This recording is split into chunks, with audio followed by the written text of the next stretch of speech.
Hi guys, hey Root Horse, the Sky God Fair. Today we're going to be reacting to how long would Joe's prison sentence be. Don't forget to like, share, and subscribe. Joe Swanson, the heroic cop who dedicates his life to protecting the inhabitants of Quahog and stopping only the vilest criminals in their tracks. He's literally committed tons of horrendous crimes, which I'll be punishing by the real-life laws of Rhode Island and ranking in sentence length order for you. When Joe's not at work, he can normally be found drinking with his buddies at the Drunken Clam, or, pulling over people driving drunk. Brian? Hey, Joe. How's it going? Pretty good. You were doing a little swerving back there. Yeah, well, me and the boys were just, Whoa, you're off the meter, Brian. You're under arrest. Oh, come on. Move it! One of you guys all right to drive? Yeah, I can do it. Great. I'll meet you at the Drunken Clam. We'll tie one up. Now, I wouldn't call Joe the most sensible drinker, but one night he truly embodied the name of that bar. Joe, you're drunk. Okay, you're drunk. Give me your keys. And I'm drunk, so I'll give you my keys. Are you tired of your drawings never looking like you want them to? Then download Simply Draw. The app breaks each concept. And now we're both good to drive home. I don't think that's how it works, Peter. Actually, hold on. Maybe they're onto something. You been drinking tonight, sir? No, officer. I just had a glass of dinner with my wine. Okay, I'm gonna need you to step out of the car and walk a straight line, please. Oh, no, they're just that drunk. He's lucky he only got caught by Peter. Had a real cop pulled over Joe and breathalyzed him, he'd be jailed for 12 months. Plus, he could be banned from driving for years. But how is he able to drive anyway? He's supposed to be paralyzed from the waist down. I don't get it. Give me answers, Family Guy. I thought Joe's DUI was the worst we'd ever seen him drunk, but then I remember that episode where he became so intoxicated he actually broke into Peter's work and stripped down to his birthday suit. Quagmire has just returned from his vacation and tells Peter he smuggled back some fireworks in his butt despite them being legal. That's how he gets his sick kicks, I guess. The guys have some fun with the dangerous explosives, but dumb old Peter playing with fireworks means he's guaranteed to lose at least multiple body parts. I took 10 M80s and stuck them all together. I call it Peter Griffin's bunker busting mega ultra super. Holy crap! The family scrambles around for Peter's dismembered fingers, and that explosion must have been dang powerful as one chubby digit flew all the way to Cleveland's house and landed in his hair. After getting his fingers sewn back on, Peter celebrates the guys at the Drunken Clam, but the bartender's closing for the night, and he's not even drunk yet. The audacity. Instead of calling it a night or just going to another bar that's open, the boozers break into the brewery after hours thinking it's all fine and dandy just because Peter works there. Well, it definitely is not okay to enter without permission, and it's certainly not okay for them to drink hundreds of beer bottles and then contaminate the rest of the booze with their naked bodies. Okay, guys, here's one. If you were God, who would you strike down first? Deborah Messing. I find her insufferable. There's no way at least one of them didn't fart in there, man. This beer is extra bubbly. Well, it was all Peter's idea to trespass in the brewery. Hey, what do you guys say we take this party on the road? Joe wasn't forced to go, and there's no way he didn't help polish off all those beer bottles. That means he can be charged with trespassing and theft. Both crimes are punishable by a year in prison, so that's another 2 years for Joe that he'll be spending in the slammer. How do you like your steak? Well done? Medium rare? Would you like a side of bullets to go with it? Probably not. Peter's supposed to be visiting the doctor for a health checkup because just to look at him, he could die of a heart attack at any moment. And that day may be today because he's ditched the physical to dine at a steakhouse with his friends. The fat man chows down 17 16-ounce steaks and is about to burst. Joe feels the same, except he's barely eaten one. The rest of the table mocks him for being such a wuss, and when they won't stop pestering him to finish his steak, the guy snaps. No! I said I'm not hungry! Where is it now, huh? Where is it now? Easy, sailor. Easy. Put the gun down, Joe. Yeah, nobody's judging you, man. It's cool.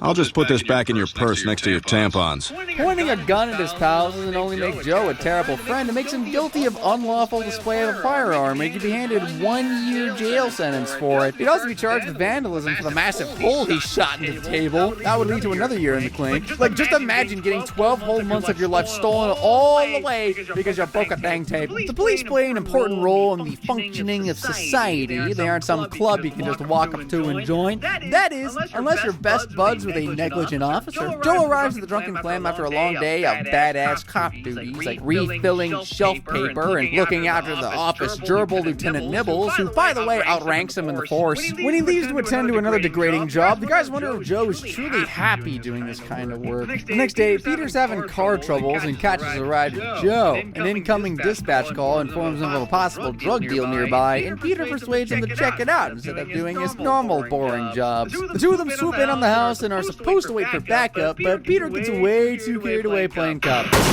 Nice try, scumbag, but I got your squishy drugs right here. Uh-oh. I love how he doesn't even look disgusted, just mildly disappointed in himself. Later that day, Joe picks up Peter and allows him to secretly accompany him on duty again. The pair cruise around Quahog, feeling like the coolest cops ever, and foil a bunch of crimes using Peter's super realistic disguises. Joe shamelessly steals all the credit. Alright, I'll be right back.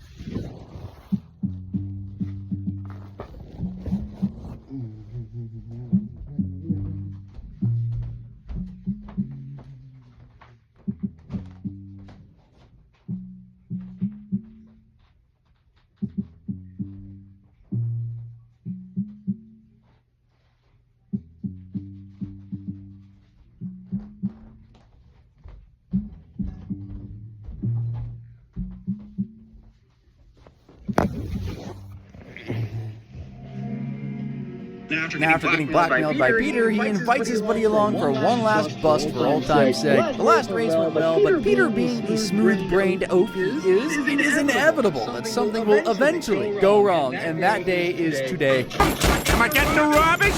Peter, put the gun down! On the floor, punks! Everybody dies! Ah! My already irritated eyes!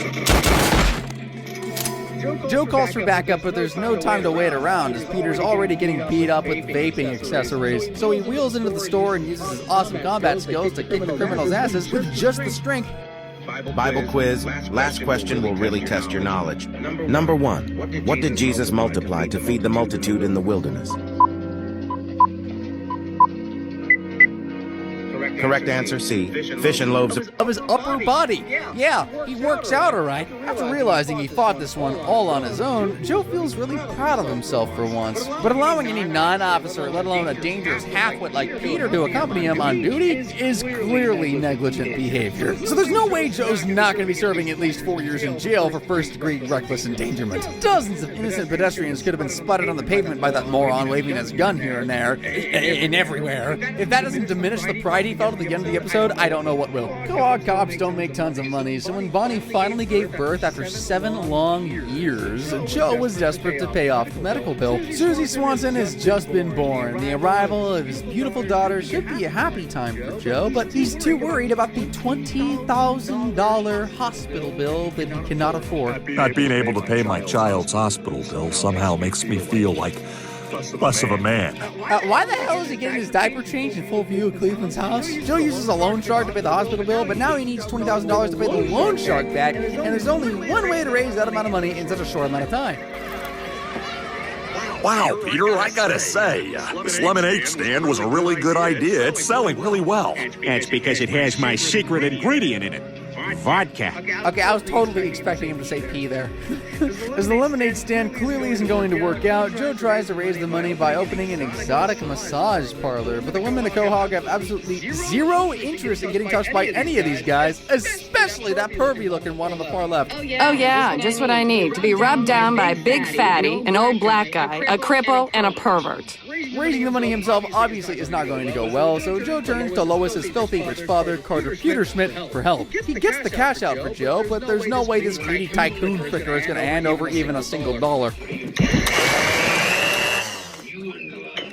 In about an hour, I'm gonna piss away 20 grand. Because Carter selfishly drank away the money he needed, Joe gets beat up by the loan shark's minions. They'll be coming back soon, and desperate times call for desperate measures. This means Joe and the guys will have to rob stingy old Carter. They plan the heist for Saturday, the Peterschmidt's annual bring all your cash and put it into our safe party, and considering the long guest list, there could be as much as $40 million in the vault. That's like $10 million each, more than enough for Joe to pay back the loan shark, and just about enough for Quagmire to produce his own movie. Peter is so excited to get sweet revenge on his jerky father-in-law for the first time in 20 many years, and while Joe monitors the mansion from Spooner Street, he, Quagmire, and Cleveland execute the heist.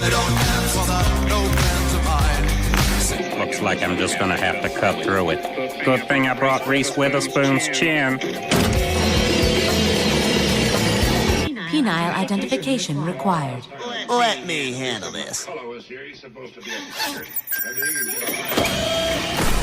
That's amazing. How the hell did you match it? Oh, I didn't match the shape. I just stuck it in there and broke it. What is the most unattractive male first name in the English language? Keith. Joe tells the guys to grab the dough and get the hell out when Lois suddenly storms the very obvious surveillance van parked outside her home. She tries to talk Joe out of robbing her father and warns him that he'll get caught and will go to prison. That's a risk that Joe is willing to take, but Lois still pleads with him to think a little Susie. You can't watch her grow up from jail. You'll miss running after her as she learns to walk. I mean, riding bikes with her as she... dancing at a wedding. Look, my point is, you know what you're doing is wrong. Not Lois trying so hard not to offend Joe when he's literally trying to steal $40 million from her inheritance. Joe calls the heist off for the sake of his baby girl, but he does get the 20 grand in the end after Lois asks her father for money to hire a divorce lawyer. Lois? You're joking, right? Lois? Well, Joe never actually stole any money from Carter. Simply attempting to is enough to get him charged with burglary. And a conviction would mean 5 years in jail. But, at least he'll have his friend to keep him company. That's half of Joe's disgusting crimes down, and the cop's sentence has almost soared past a whole decade. If those crimes didn't make you think Joe should have his police badge immediately stripped from him and set on fire, just wait for these next ones. They're insane. Halloween is the season to scare, and Joe once pulled a prank so utterly terrifying on Quagmire that I'm surprised it didn't turn addict celibate. It's October 31st, and Peter tells Brian that every year his friends nominate one person in their group to be the butt of their awesome Halloween pranks. Glenn is hiding out at home, knowing his friends are onto him. It's not safe to leave the house, but he should be able to dash to the mailbox and back without getting pranked, right? Guys, be careful. This isn't my box. Oh, yeah, sure. And whose is it? It's... Chat, is this real? It's not much of a chance. Fine. I'm Dick Pump, and I'd appreciate it if you hooligans didn't get your eggs all over my parcel. Sorry, I keep getting your mail, Dick. What's in there, anyway? Embarrassing stuff. Whatever's inside, it can't be as embarrassing as the name Pump. There's no way that dude survived high school. Quagmire calms his nerves by doing what he does best, boning a chick. Wow, that was terrific, Jessica. It was good for me, too. Got you again, Quagmire. You said you were that waitress from Friendly's. I lied. You jerk. I didn't feel anything, but you did. Happy Halloween! Ladies and gentlemen, Joe Swanson, the prankster who went too far. As if tricking Quagmire into sleeping with him wasn't bad enough, Joe ambushes Glenn later that night with another sick prank. Gotcha! Ha! Hepatitis C! Joke's on you, I already got it. Meningitis! I'm a carrier. Gonorrhea! Patient 0. You're gonna have to do better than that. I don't know, Joe. That's it. We're out of known diseases. Catching one of Quagmire's many STDs would be the ultimate payback for sleeping with him without consent. Joe's little pranks were not only demented, they were illegal. Quagmire never consented to screwing Joe, so the officer will be getting slapped with a 10-year prison sentence for sexual assault. And add 3 months on top of that for knowingly spreading disease. Sure, Glenn already had every STD under the sun, but it's still a crime nonetheless. You're probably aware by now that Joe sucks at being a cop. But the biggest screw-up of his career was that time Quagmire literally murdered someone, and Joe not only didn't stop him, he helped. Joe and Peter pay Quagmire a visit only to discover that he has unalived himself. Holy crap! Oh my God! He must have auto-eroded himself. Yeah, while he was watching Clown. Oh yeah, baby. Oh yeah, baby. Dying while getting off to that is definitely in the top 10 most humiliating deaths on record. Yeah. Joe checks Glenn's pulse, and he's still alive, barely. He's in a coma, and his sister comes to visit him in the hospital with her abusive boyfriend, Jeff. Through tears, she sings her brother a very concerning song from their childhood, hoping it'll make him feel better. Glenn, don't die from autoerotic, gonna go fishing with you. your childhood? Tomorrow, October 31st, 2000. Brenda's beautiful singing heals Glenn, and when he's discharged from the hospital, Jeff and Brenda stay the night. He's still recovering and needs plenty of rest, but he won't be able to sleep a wink with "I've never heard of anger management Jeff" in the house. He beats poor Brenda black and blue every day and night for 3 days. But Joe, an actual cop, won't do jack about it despite there being so much evidence of abuse. Quagmire stages an intervention, but Brenda won't leave Jeff because they're getting married and she's pregnant. Glenn's at his wit's end and sees only one option to protect her and the child. 3 of us. We go over there and we do what's bastard. Whoa, Quagmire. Joe pushes back on the plan at first, but after seeing Jeff hit Brenda with his own eyes. Oh, he's also down to kill this oxygen thief. Quagmire, Peter, and Joe invite Jeff on an annual midnight hunting trip, and the bastard, of course, jumps at the chance to kill some defenseless animals. They all gather around the campfire. Yes, I'm thinking of that SpongeBob song right now, and they try to act natural, but this wouldn't be an episode of Family Guy if Mr. Blabbermouth didn't screw everything up. Come on, guts. Well, what the hell are we doing out here? I thought we were gonna... Oh, Jeff, do you like loud sentences? Peter doesn't even look drunk. Like he's even that dumb when sober. Quagmire prepares his gun for when Jeff comes back, but gets a gun pointed at his head instead. Jeff knocks out Joe and Peter and forces Glenn to drive deeper into the woods, and when they're someplace nobody would ever see or hear them ever again, he tells Quagmire to get ready to die, but Glenn convinces him to settle this like men. And he probably should have just let Jeff blow his head off because his weak ass is about to die a slow and painful death.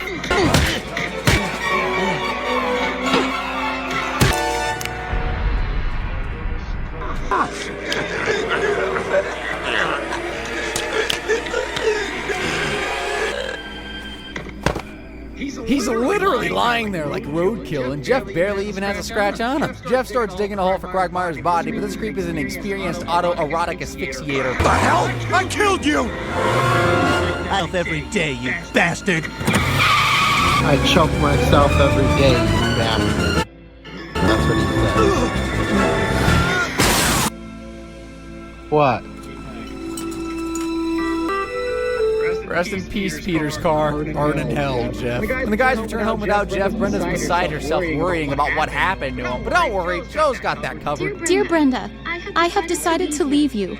Too good for me, and you and our unborn child would be better off. P.S. If the cops Joe, Peter, and last night, otherwise, I will come back and not only hit you, but I will murder garbage. And your baby is going to... It's a little rough, Peter. I didn't write. Do you want to edit the video? But the phone has fewer features and PC is unportable? Don't worry! Here's an iPhone. Gotta sound like he wrote it, plus she kinda is. Pretty harsh, Joe. Pretty harsh. We can all agree that Jeff was an abusive a-hole who won't be missed, but that doesn't give Quagmire a free pass for killing him, nor does it get Joe off the hook for writing that note to cover up the murder. He didn't assist with the actual killing, so he can't be charged with accessory to murder. However, he did knowingly help Quagmire get away with his crime by writing that note pretending to be Jeff. If that evidence was presented to a jury, Joe would be sure convicted of accessory after fact. The penalty is half the maximum sentence for murder, so he'd be spending 12 years and 6 months in jail at the bare minimum. Jail time in exchange for saving Brenda's life is definitely a bargain for Quagmire. I don't think Joe would be too happy though. Watching two long-lost family members get reunited should be a heartwarming experience. But when Joe's father came to Quahog to see his son after years apart from him, he didn't even meet with the right person. Father's Day is coming up, but Joe hasn't spoken to his dad in years and has no idea where he is. Not wanting his friend to spend the holiday alone, Peter tracks Bud Swanson down on the internet and invites him to spend Father's Day with his son.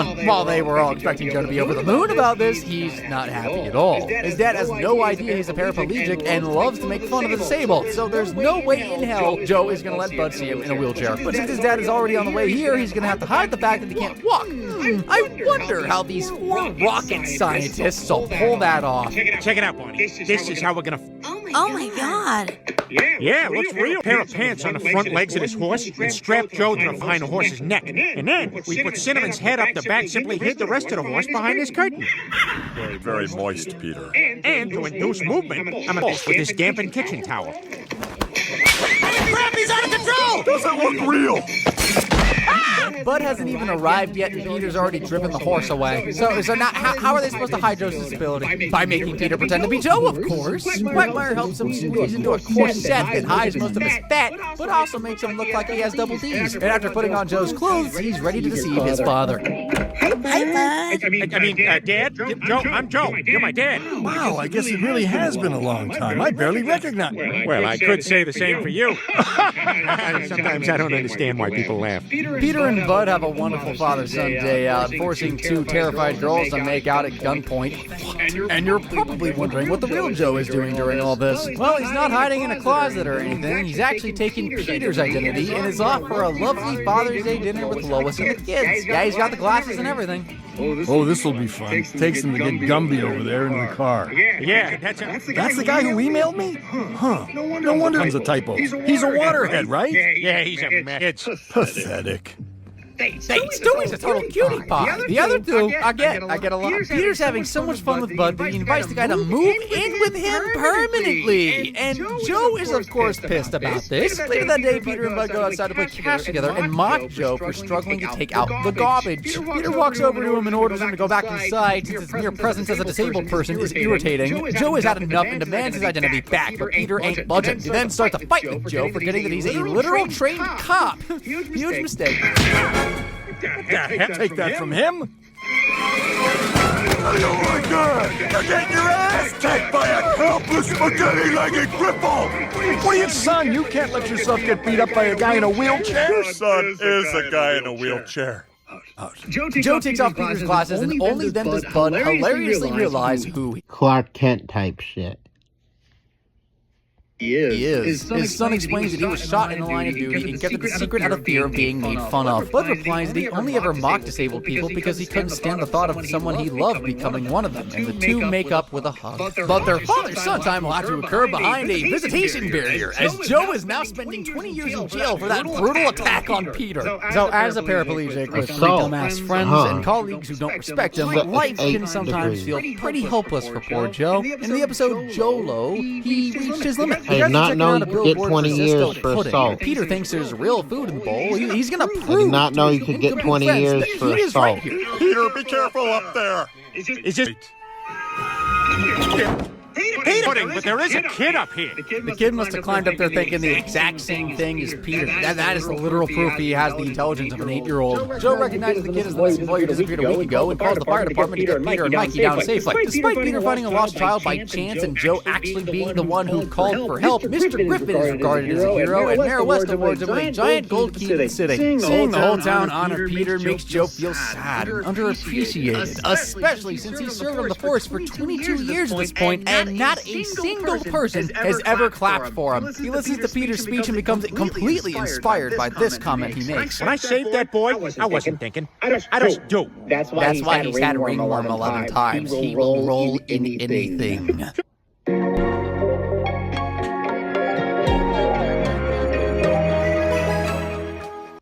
Let me show you how I got super to read my college textbooks and my study guide. Osteology is the study of bone, ligaments. Right, did Joe? I never stopped to think. That's why I've had ringworm 11 times. I will roll in anything. Joe decides it's time for him to stop thinking and just start doing. So he immediately quits his job, breaks up with Bonnie, and wheels away satisfied that he's become a new Joe. The next day, he takes the guys with him on a road trip to Niagara Falls, but the natural beauty is sure to be diminished by Peter if he acts anywhere near as gross as he does in the car. Man, I am filling these Gatorade bottles as fast as I'm drinking them. Joe ignores Peter's confession of drinking his own pee as he's just spotted some cows that he wants to tip over because YOLO. He trespasses on the farmer's land, but pathetically fails to push a cow even 1 millimeter. The guys stop at a motel for the night, and while everybody's asleep, Joe makes yet another impulsive decision, this time by gate-crashing a high school kegger party and bringing 3 emo teens back to the motel room so they can smoke croak with him. Subtle foreshadowing. They arrive at the beautiful Niagara Falls the next day. Everybody's in awe of the incredible waterfall, and Joe declares that it's the most magnificent place in the world, and it's a place to end it all. Goodbye, fella. Joe miraculously survives by getting caught on a branch, and the fire department rescues him after saving a backpack and hat first. Scared that Joe would become the 10th friend to kill themselves in front of Peter, the guys have him tied to a luggage cart and wheels back to their hotel room. They need to take him back to Quahog so he can get the help he desperately needs, but since they're already here, they might as well enjoy the Whirlpool Aero car. The guys have a total blast, and the natural beauty of Niagara Falls is actually making Joe feel a little better. He asks for the door to be open so he can get some fresh breeze, and the idiots really should have seen this one coming.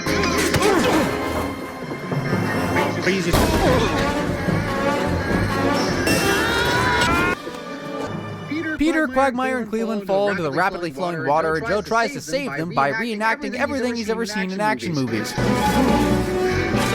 Oh my gosh.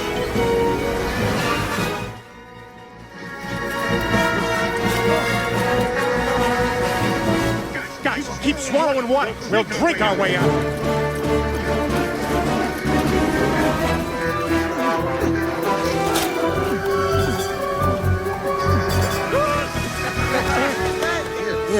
Don't worry, I got you.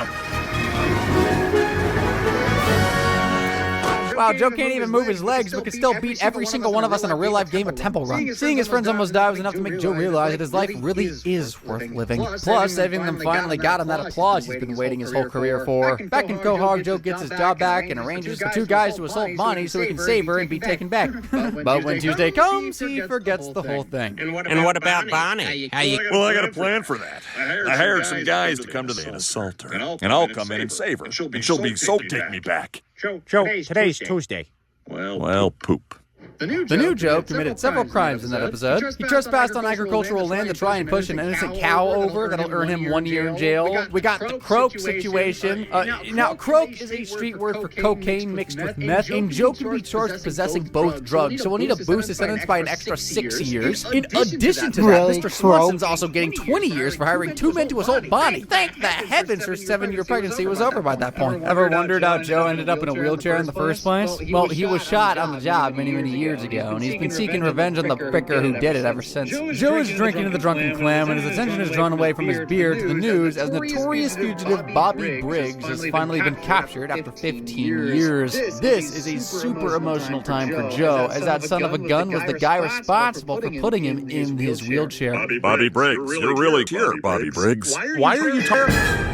Joe Swansonson. Landry, A cop. I'll put you away forever. Ready to spend it with an annoying voiced wife. He'd met So Joe was grunge back in the 90s. He looked so cool. It's a shame he lost his sense of style with the use of his legs. To celebrate the capture of the jerk who shot him, Joe throws a Justice for Joe barbecue in his place. But before he even gets to try a burger, Tom Tucker announces that Briggs escaped custody and is nowhere to be seen. Filled with rage, Joe wheels right into the chief's office and demands to be put on the Briggs case, but is ordered to go back to solving the mystery of the guy who's been rubbing his butt all over the Dunkin' Donuts. After Peter suggests that they go after the guys themselves, they all head back to Joe's and enter a room that shows how much of a stalker the guy's been in these past 15 years. Joe reads Briggs' FBI profile and discovers that he dated a woman who currently works at a strip club in Atlantic City, so that's the first place they'll be heading. Quagmire, you ever been to Atlantic City before? At this point, there has to be one of Quagmire's spawn in every city on Earth. Glenn telepathically finds out Bobby Briggs is dressed during a strip dance with his ex-girlfriend, and the three guys soon swoon in on a 2820 Ocean and pick the lock to apartment 2. They spread out and explore the filthy rundown home, and while Peter goofs off at the trash compactor, Joe finds Briggs tucked up in his bed. He points his gun at him, but It's time we get better at drawing and download Simply Draw. It's time we put it. being an experienced fugitive, he escapes through the window. The guys race to the roof and chase after Briggs with a shocking amount of athleticism on Peter's part.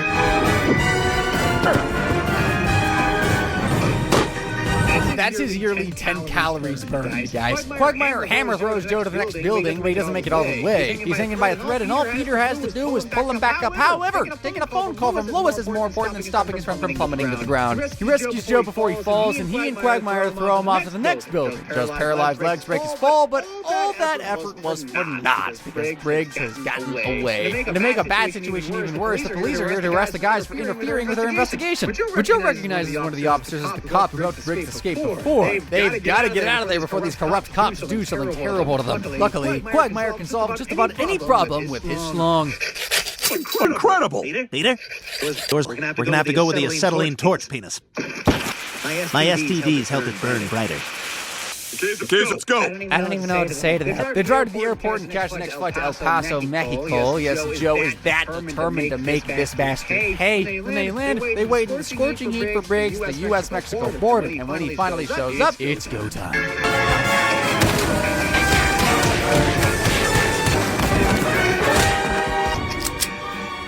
Bobby Briggs is about to finish what he started all those years ago, but Joe disarms him in the blink of an eye. Now he has Briggs' gun, and Briggs has nowhere to run. Is he going to kill him or demand a heartfelt apology? You never know with Joe. I'm not married! 15 years for this moment, Briggs. Any idea yourself into a wheelchair? To have your wife look at you parking. To board a plane early with the first-class people. Nah, it's not all bad. But I'm not you. What are you gonna... I don't arrest cripples. By the way, you're under arrest. Joe only wanted to cripple Briggs, but accidentally shot a major artery. Now he's dead. But at least he died in a convenient place to dump a body. Now, you may be thinking that this was manslaughter, but that's actually not the case. Bobby died from intentional harm inflicted by Joe, and that's what makes this a murder rather than an accidental killing. If the jury found him guilty of murdering Briggs, he'd be spending the next 25 years in the Stony Lonesome with a minimum life sentence for murder in Rhode Island. Oh, and an extra 10 years would be added on top of that for stealing the cop car. You know, after Quagmire cut their handcuffs to his... You probably thought Peter was the worst friend ever, but in the episode Old World Harm, Joe did something so evil and psychopathic, I'm genuinely worried that he might be a secret serial killer or something. Lois has finally saved enough money to go on a couple's vacation, and that same day, Peter gets busy with another one of his Darwin Award-winning shenanigans. To 1,000 and beyond! That's as high as he can count.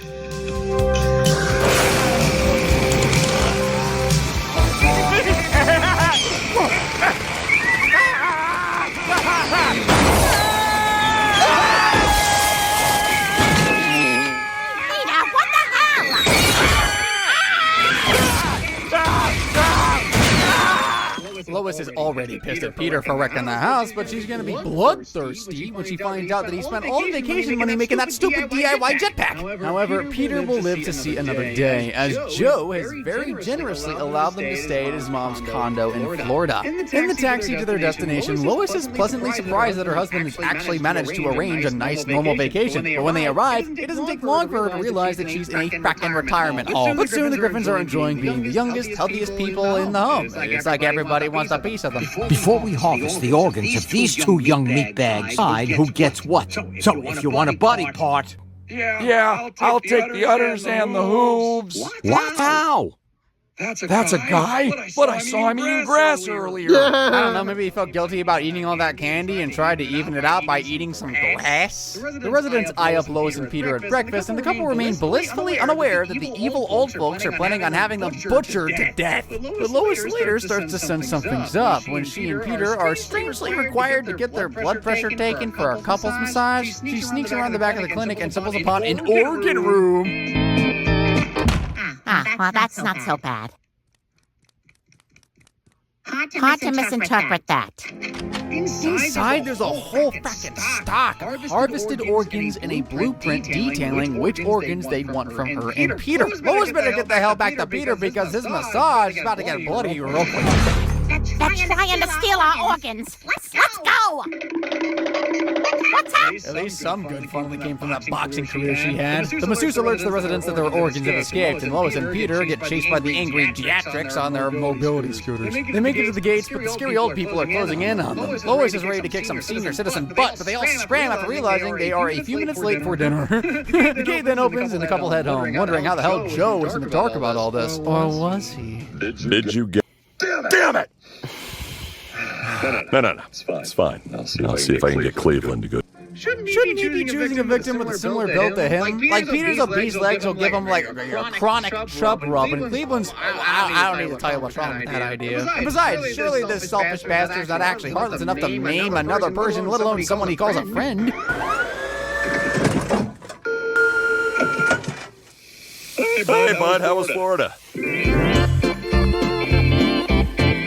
Well, alright, never mind. Legs don't technically count as organs, so Joe can't be charged with illegal organ harvesting. He can, however, be charged with arranging the dismemberment of Cleveland's legs. That would fall into the crime of mayhem and carries a 20-year sentence. Let's not forget that the sociopath was in on the plot to murder Peter and Lois. The penalty for attempted murder is 20 years, so that's 40 for the foiled homicide of his own friends. If we tally up all of Joe's crimes, his total prison sentence comes in at 179 years and 3 months long. But That's I not as bad guarantee as you, the there are other other kid. characters who make this corrupt cop's crime seem totally harmless. Well, I wouldn't say totally harmless, but anyway, click the screen to find out all the unimaginably evil things these guys did. That's it for this video. Don't forget to like, share, and subscribe.